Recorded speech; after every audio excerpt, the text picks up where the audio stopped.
ברוך אתה אדוני אלוהינו מלך העולם שהכל נהיה בדברו.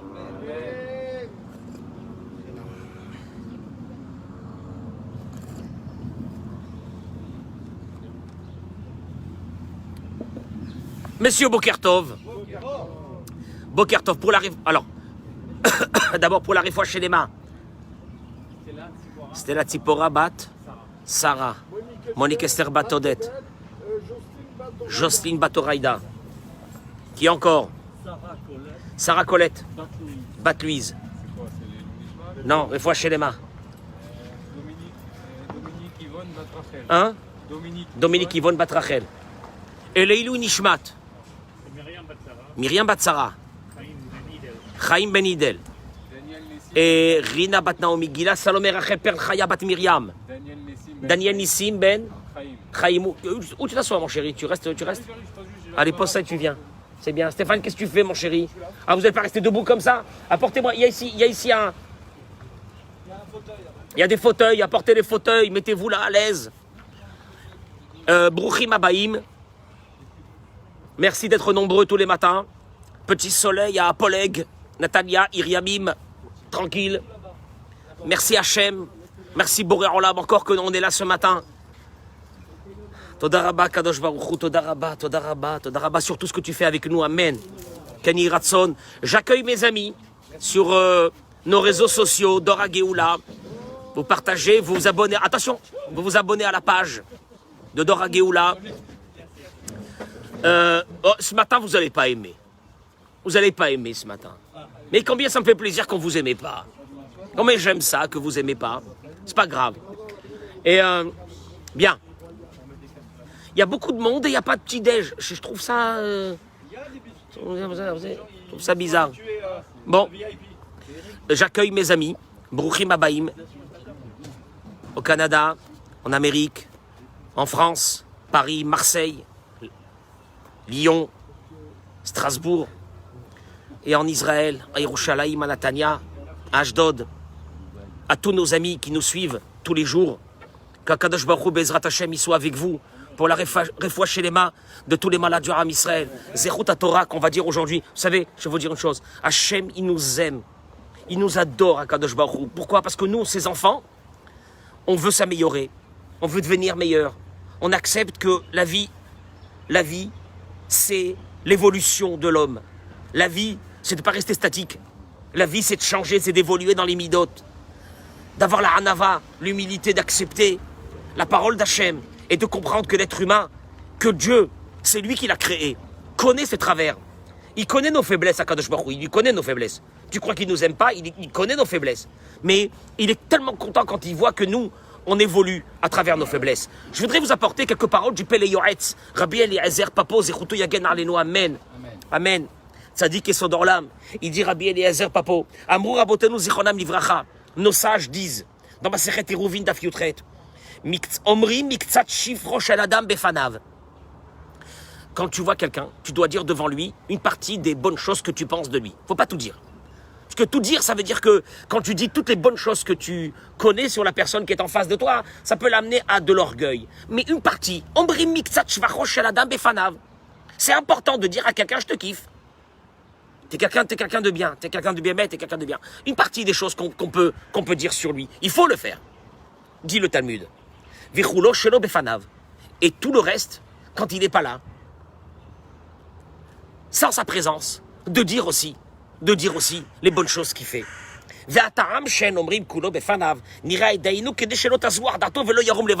Pourquoi on ne dit pas tout devant lui? Pour ne pas que, il dit Rabbi Eliezer Papo, pour ne pas que tu vas t'enorgueillir si je te dis tout ce que je pense de bien sur toi.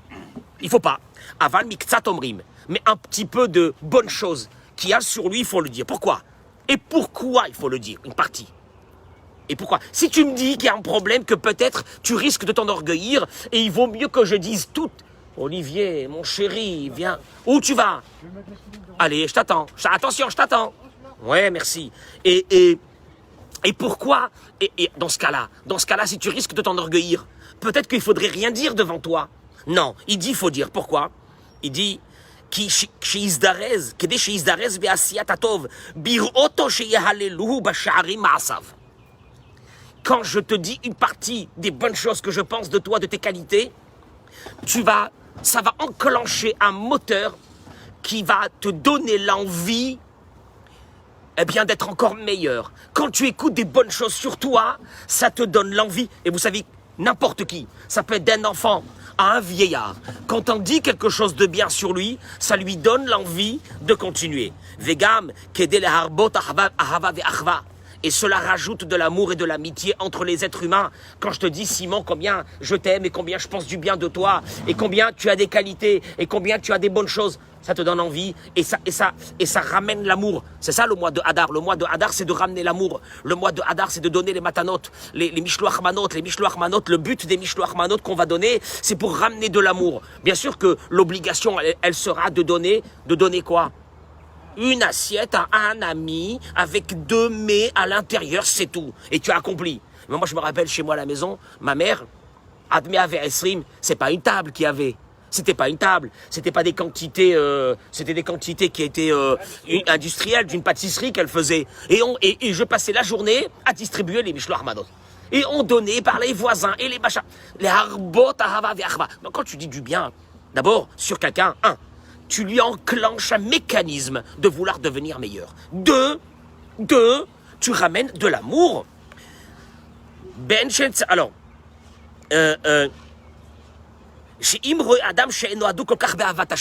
quand tu vois quelqu'un qui est peut-être des fois un peu loin de la Torah et des mitzvot, et que ça risque d'être lourd pour lui d'accomplir les mitzvot, c'est bien que quand il fait quelque chose, de lui dire, ça a été extraordinaire ce que tu fais.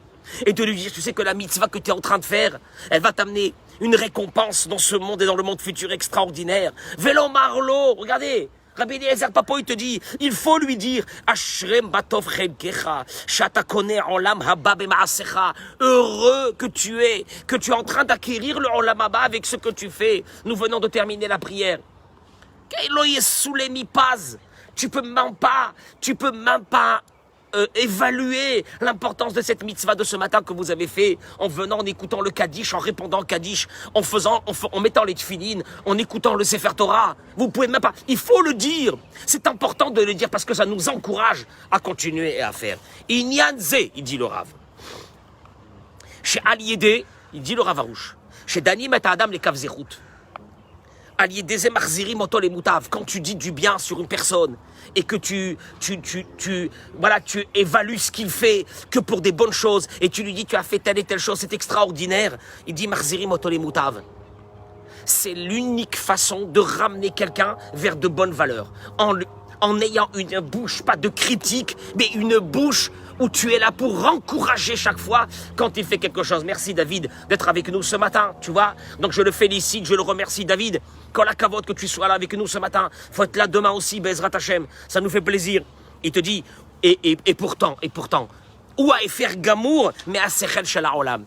C'est le contraire de la logique. Pourquoi c'est le contraire de la logique? Bederer klal, en principe. Kulam choshvim shaderech letaken et zulatam. Nous, pour nous, la façon de ramener quelqu'un, entre guillemets, vers de bonnes choses, c'est c'est de chercher ses défauts et de le lui dire, ou de la lui dire ses défauts. C'est comme ça que nous, on pense qu'on va ramener quelqu'un. Mais pourquoi tu fais telle et telle chose, c'est pas bien. Et ça, c'est pas bien. Et ça, c'est pas bien. Et ça, c'est nul. Et ça, c'est n'importe quoi. Tu devrais faire comme ça. Nous, pour nous, c'est comme ça qu'on a l'habitude de ramener quelqu'un dans les bonnes choses. Et nous, on le fait toujours par des remontrances, par des critiques, par des hontes, et des fois par des menaces. Alors, et pour nous, on se dit, c'est grâce à ça, avec la manière forte, qu'on arrivera à ramener quelqu'un. Avala emet yafura, il dit le Rav. C'est le contraire. Sachez que c'est le contraire. Et dans l'éducation, et dans le couple. On va le voir. Aderech l'azor, la chenille est takenet atzmo. Tu veux ramener quelqu'un, un adolescent. Tu veux ramener un enfant. Tu veux ramener un jeune adulte vers des bonnes choses. Tu veux le ramener. Il y a une rupture. Tu sens que ça va pas. Tu sens que tu n'arrives pas à parler avec lui. Tu sais pourquoi tu n'arrives pas à parler avec lui? Parce que jusqu'à maintenant, tu as pensé qu'en faisant des critiques, des remontrances et des railleries sur sa façon de faire, que tu vas le ramener vers le juste chemin. Et c'est faux. Il dit, Tu dois trouver ses qualités et faire sortir ses qualités. Quand tu trouves des points positifs sur quelqu'un, avec ça, tu le ramènes dans une position de kavzerut, moi j'aurais dit, voilà, ça veut dire que dans le ciel, il devient méritant. Qu'est-ce que ça veut dire? Chez Beikvot Kach, Danim Bashamaim, et Toto Adam, les kavzerut, Venotnim, Loet Akoach, Larzor Bitchouba, vous allez voir, c'est une folie. Quand je trouve des points positifs sur toi, je te dis tes points positifs que tu as, dans le ciel, je réveille que on te regarde dans le ciel aussi positivement. Venotnimlo est là, on envoie du ciel quand je parle du bien sur toi, devant toi, et je te trouve tes qualités, alors que j'ai envie de te mettre une claque, parce que vraiment ce que tu fais c'est une catastrophe, mais je trouve tes points de qualité que tu as, dans le ciel on réveille un kavzerut, on réveille la positivité de cet être humain qu'on est en train de parler du bien de lui, et on lui envoie un vent de teshuva, on lui envoie d'un seul coup qui commence à prendre conscience, d'un seul coup, tu te dis je sais pas ce qui se passe. Il a commencé à m'écouter. Il prend conscience de ce que tu fais. Et Venotnim le Koach, on lui donne la possibilité et la force du ciel de faire tes chouvas. Parce que toi, tu as réveillé cette force. Regardez, c'est extraordinaire. Où ça va la parole de la personne.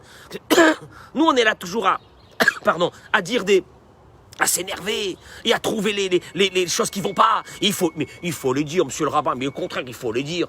Mais il faut les dire. Il y a des choses qui vont pas, il faut les dire. Non, tu veux que je te dise une chose? Les choses qui vont, il faut les dire. Pas les choses qui vont pas. Les choses qui vont enclencher dans le ciel une force qui va permettre à cette personne-là de changer de chemin.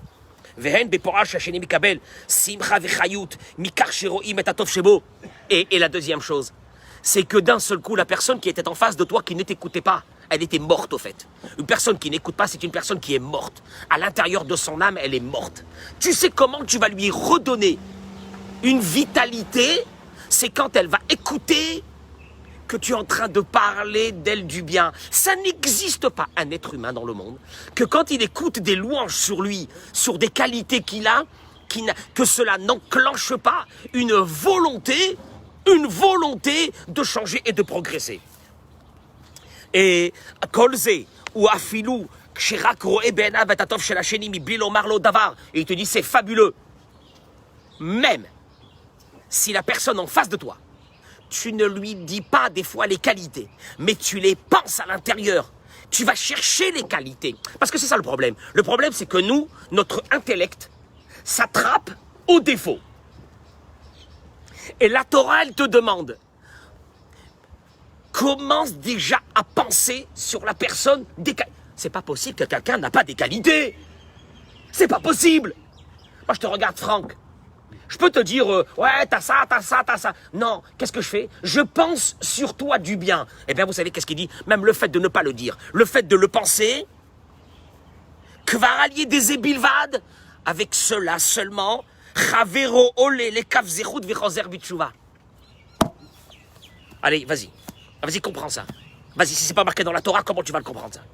Au moment où je pense sur quelqu'un du bien, et c'est dur parce que c'est une tête à claque, parce que j'ai envie de le frapper, parce que j'en ai marre de lui, parce que c'est du n'importe quoi, parce que c'est pas possible, parce que c'est... Oh non, c'est comme ça que nous on a dans la tête. Et tu le vois passer, et tu dis, celui-là, si j'avais la possibilité, je lui aurais mis une main sur la figure pour lui montrer qu'est-ce que ça veut dire la vie, et lui montrer qu'est-ce que ça veut dire ça, etc. Et tu dis, il suffit que tu commences à penser sur les points positifs de la personne, et il y a du ciel un réveil qui fait qu'il commence. Mais c'est pas possible. Tu lui dis rien parce que des fois tu dis j'arrive pas, ça me brûle. Je n'arrive pas à le faire sortir parce que je suis tellement en colère contre lui que ça me brûle. Je peux pas. J'ai envie. Ça fait des années que je lui dis que c'est un nul. Ça fait des années que je lui dis des choses sur lui. Et là maintenant, mais le fait déjà de penser du bien sur lui. Partagez-moi ce cours, s'il vous plaît. Partagez-moi ça parce que je vais commencer. Je vais rentrer maintenant dans le vif du sujet. À plus forte raison, si tu commences à lui dire vraiment des mots positifs. Chez Zebevadaï noten lo koach nafshi gadol. tu veux alimenter l'âme de quelqu'un pour qu'il commence à faire de bonnes choses, commence à penser sur lui du bien, et deuxièmement, commence à lui dire les bonnes choses qu'il fait. Tu peux changer une fois ta vie, tu peux changer une fois la façon de fonctionner dans ta vie, d'arrêter de faire sortir que des critiques du matin jusqu'au soir, et des railleries, et des moqueries sur cette personne qui est en face de toi, et tu verras le changement. Ou bifrat kan, et surtout ici. Il y a une mitzvah dans la Torah. Que vous le voulez ou non, il y a une mitzvah dans la Torah. Ah, il y a là, parce que là, maintenant, les mitzvot, moi, vous aurez bien voulu que moi je vous parle de la Megillat Esther, qu'il faut faire la Megillah, c'est une mitzvah, de donner le Machatzit Shekel, de donner le Matanot Levionim, mais quand j'aborde ça, hein, qu'est-ce que je vois? Je vois des visages, ouais, bon, le Rav, il parle d'une mitzvah. C'est une mitzvah de la Torah, qui est de faire réjouir sa femme. Comme il est écrit dans Devarim, Kafret, Vessimach et Ishto. Il y a une obligation de réjouir sa femme. Il y a une obligation. Tu entends, oui ou non? Le Mshenef, celui qui a des problèmes dans sa tête, il n'est pas marié. Pourquoi il n'est pas marié? Parce qu'il y a une mitzvah, la première de la Torah, dans le mariage, qui est de faire réjouir, de rendre heureux sa femme. Et alors, Vikara Simcha Shela. Bon, alors la Simcha, c'est quoi la Simcha? D'aller lui laver la bagnole, c'est pas ça la simcha. C'est quoi la simcha? Il te dit, commence à regarder déjà, à penser de ta femme sur les points positifs. Ah, je peux pas. Elle m'a énervé ce matin.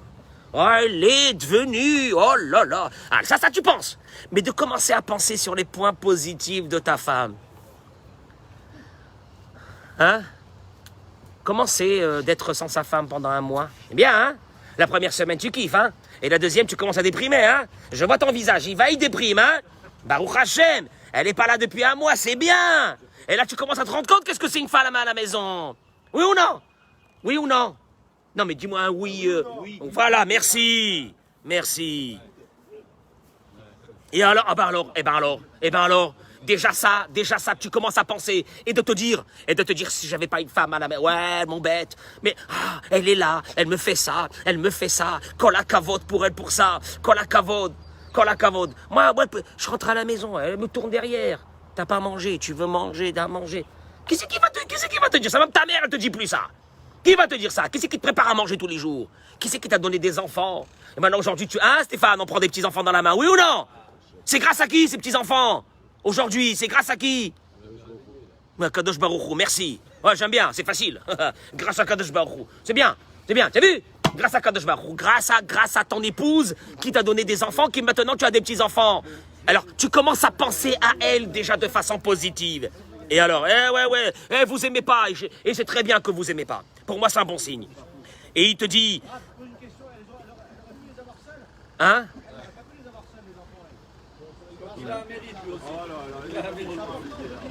Et si c'était nous qui devions avoir des enfants, l'humanité se serait éteinte, ça fait longtemps, mon cher ami. Ouais, merci. Quelle réponse, n'importe quoi. Olivier, c'est quoi ça? C'est du n'importe quoi. Razak, allez, déchirez-le. Merci, très bien. Alors, Véroé, quand tu vois les points positifs, quand tu commences à penser positivement, et tu vois les points... et que tu vois les points positifs de ta femme, ou Meshabeachota, et que tu la loupes sur ça, ou Mahmila, et que tu la félicites, la reine, quand un mari commence à ouvrir sa bouche là, cette bouche là,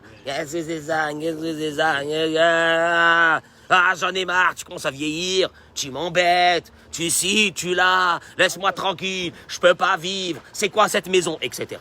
Alors, et là, Shiuro et Barakatatov, d'essayer de se concentrer sur les points positifs. Mais là, Yesh la Trifa, la Asot Od Tov. Tu enclenches à la maison vis-à-vis de ta femme que elle, son attitude va devenir vis-à-vis de toi positive. Tu comprends pas pourquoi depuis un certain temps ça va pas? Parce que c'est quand la dernière fois que tu as pensé d'elle des bonnes choses? Et c'est quand la dernière fois que tu lui as dit ces bonnes choses? Ma chérie, je pourrais pas vivre sans toi. La lumière de ma maison, vous rentrez à la maison maintenant. La lumière de ma maison, si vous allez au travail, tu envoies un texto à ta femme, ma chérie. Je voulais te dire que je viens de me rendre compte que ma vie, elle aurait été médiocre, pourrie. Une vie de célibataire à 2 balles si tu étais pas là. Je te remercie. Je remercie le bon Dieu. Pourquoi vous êtes en train de bouger comme ça sur vos chaises? Vous avez l'air pas à l'aise. Non mais là va te répondre quoi? Depuis 26 ans? Ben C'est non. maintenant que tu t'en rends compte? Il est jamais trop tard. Oui, tu lui dis Mehila, Selicha avec Kapara. Oui, c'est comme ça. Je continue. Ben Osaf l'écart. Arrête Olivier. Alors, il te dit, regarde en plus. Une femme, quand elle voit que son mari, il est dans cette attitude positive vis-à-vis d'elle. L'onaim la liot kfuyatova la baal tov kazé. Tu peux pas, et elle ne pourra pas, elle, donner un rendu qui est mauvais, qui est négatif vis-à-vis de son mari, parce qu'elle est en train de recevoir que des bonnes choses, parce que c'est ce qu'elle a envie. Ah, elle fait pas ta volonté? C'est quand la dernière fois que tu l'as félicité? C'est quand la dernière fois que tu as pensé d'elle quelque chose de bien? Si tu rentres dans ce système-là, tu verras qu'elle aura toujours envie, au contraire, que de te faire plaisir. Oui, elle aussi, qu'elle a beaucoup de choses à arranger. Elle va dire, ça m'a fait plaisir, il m'a dit, il m'a fait, etc. Donc j'ai envie, moi aussi, de mon côté.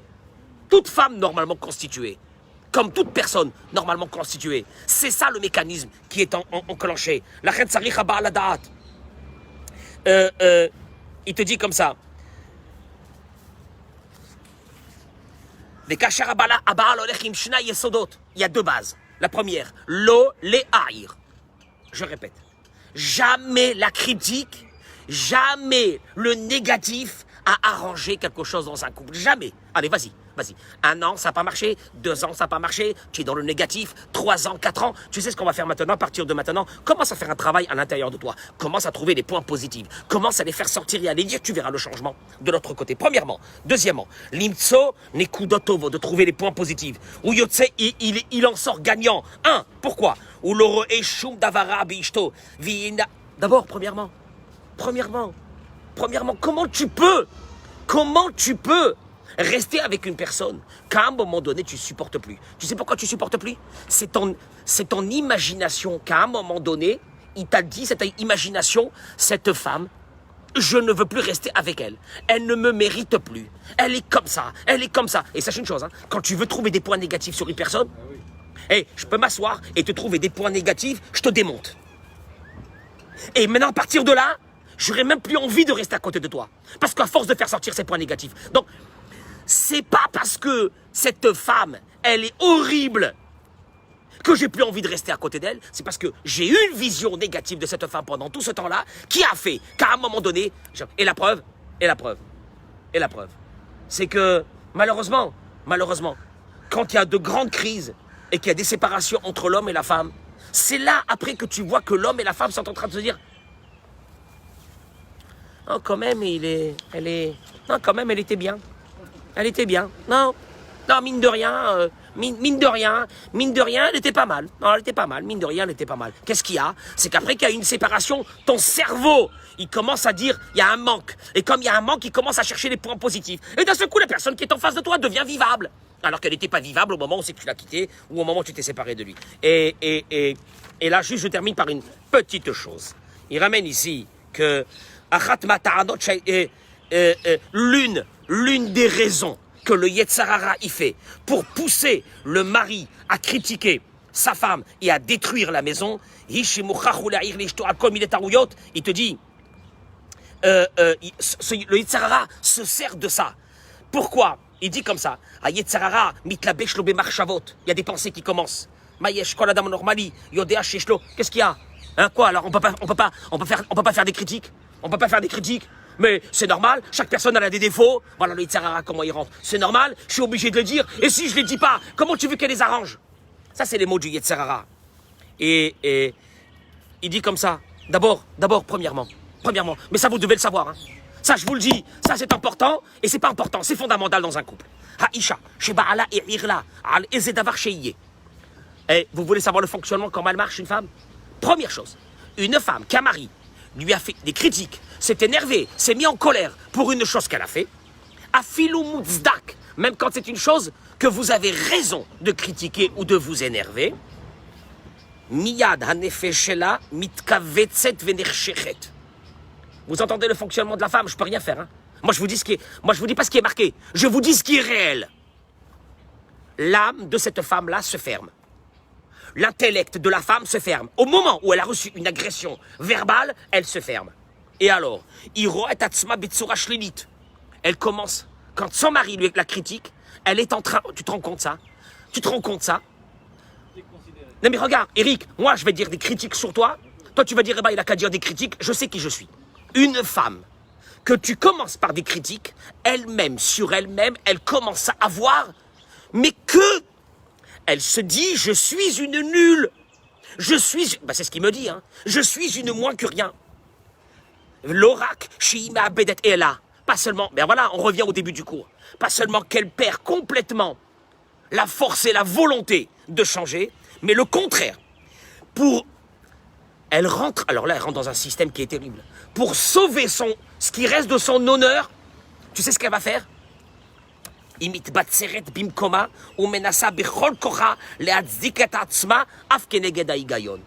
va se trouver des circonstances atténuantes sur ce qu'elle est en train de faire, bien que c'est une erreur. Et elle va te prouver que l'erreur qu'elle a fait, c'était pas une erreur. Ça veut dire qu'en fin de compte, tu sortiras jamais gagnant de ça. Pas seulement jamais gagnant, mais qu'à partir de maintenant, l'erreur qu'elle est en train de faire, elle a rendu quelque chose de positif. Et elle te dira, c'est comme ça. Voilà ce que tu as gagné de la parole. Voilà ce que tu as gagné de cette parole-là. C'est dramatique. Alors il te dit, pourquoi? Et pourquoi? Je termine avec ces mots. Ki bishvil haïcha. Ça, vous devez le savoir, mais rentrez-le dans votre crâne, messieurs. Car pour une femme, écoutez-moi bien, ne pensez pas que je suis en train de dire des paroles de Torah, là. Là, je suis en train de dire ce que tous les psychologues et les psychiatres vous le diront. Sur l'âme et l'esprit féminin. Ki bishvil haïcha. Car pour une femme, les hodot Torah. Une femme, pour qu'elle te dise, j'avoue que je me suis trompé. Ze garoua mimavet. C'est pire que la mort. Tu entends? Non, il vaut mieux la tuer. Non, c'est pire que... Ah, 2 minutes. La reine, elle fera tout pour ne pas perdre cet honneur. Ça veut dire que, au moment où tu... 2 minutes. Au moment où tu l'agresses, au moment où tu agresses ta femme, une seconde, elle se sent détruite. Il y a un mécanisme de défense, d'autodéfense qui se met en marche. Que ce qu'elle a fait, elle te le dira, je le referai parce que c'est vrai. Maintenant, ça c'est venu par l'agression qu'elle a reçu, ce point verbal mauvais sur elle. Mais deuxièmement, il te dit, jamais une femme te dira qu'elle a fait une erreur. Pourquoi? Parce que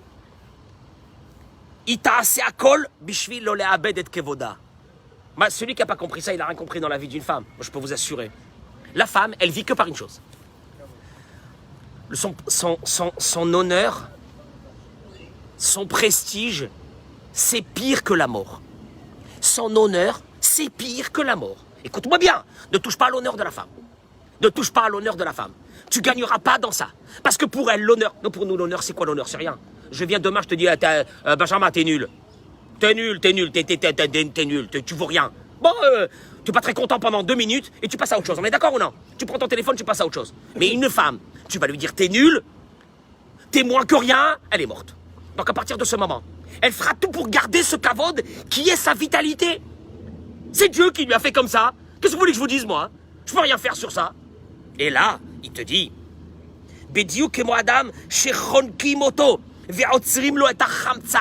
c'est comme si au moment où tu critiques ta femme, tu lèves tes yeux, tu lui dis, c'est quoi ce couscous là? Qu'est-ce qui lui est arrivé au... Non, tu veux pas mourir. Tu lui dis, qu'est-ce qui est arrivé au couscous? J'en sais rien, hein? Un truc bateau. Qu'est-ce qui est arrivé là? Mais en fait, tu es en train de dire quoi? Une critique. À ce moment-là, il te dit, c'est comme si on est en train de l'attraper par la gorge et on est en train de serrer, de lui enlever son khamtsan. Comment tu le khamtsan? Sa respiration, son oxygène. Et si elle pose la question, elle doit être honnête. Si elle pose la question, ça arrive des fois.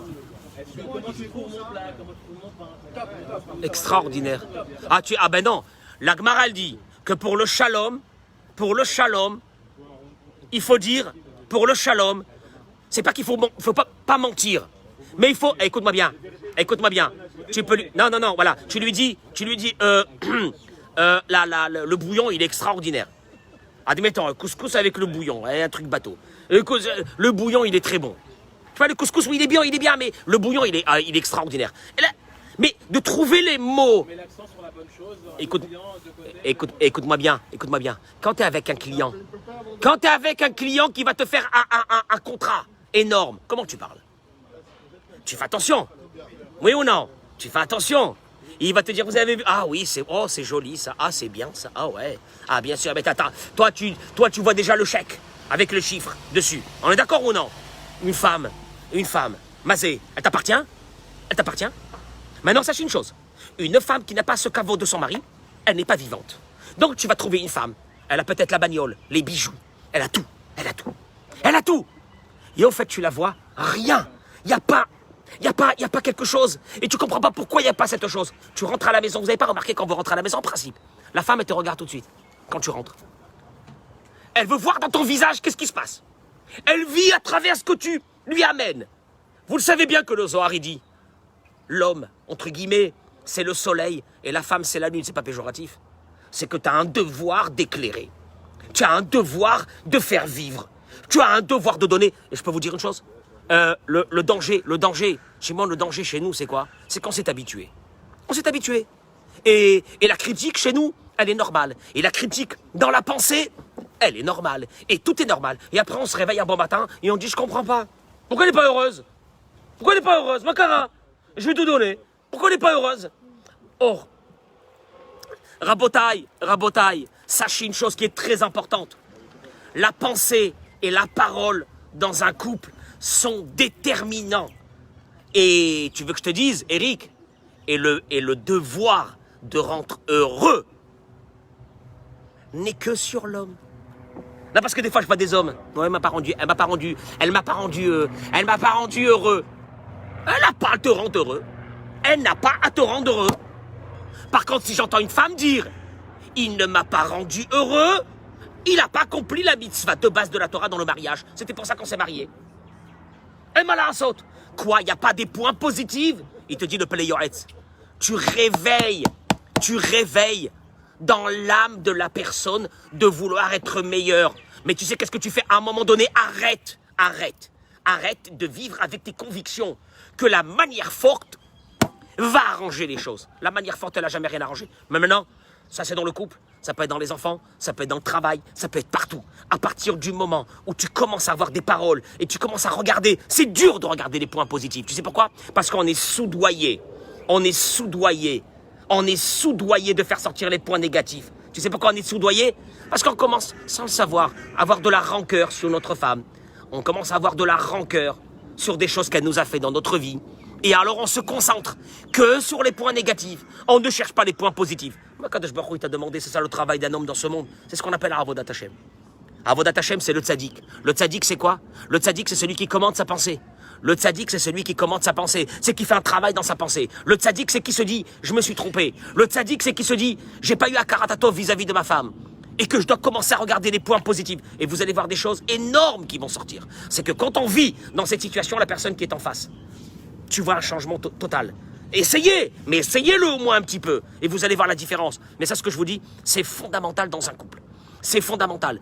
Ne manquez jamais de respect à une femme. Le manque de respect à... Oui, tu dis tout oui. Le manque de respect à une femme, tu l'égorges.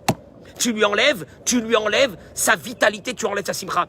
Et je vous rappelle quand même qu'une maison où il n'y a pas de shalom, c'est une maison qui est dangereuse à vivre. Il ne faut pas vivre dans cette maison, il faut se sauver. C'est très dangereux. Et pour la santé, c'est très dangereux pour la parnassa, c'est très dangereux pour les enfants, c'est très dangereux pour tout le monde parce que Dieu ne se trouve pas dans cette maison. Alors qu'est-ce que nous on veut? On veut qu'Hachem il se trouve dans notre maison. Alors il faut travailler sur ça. En vous souhaitant une journée de folie. Amen. Keni Ratson Bracha Ve'atzlacha.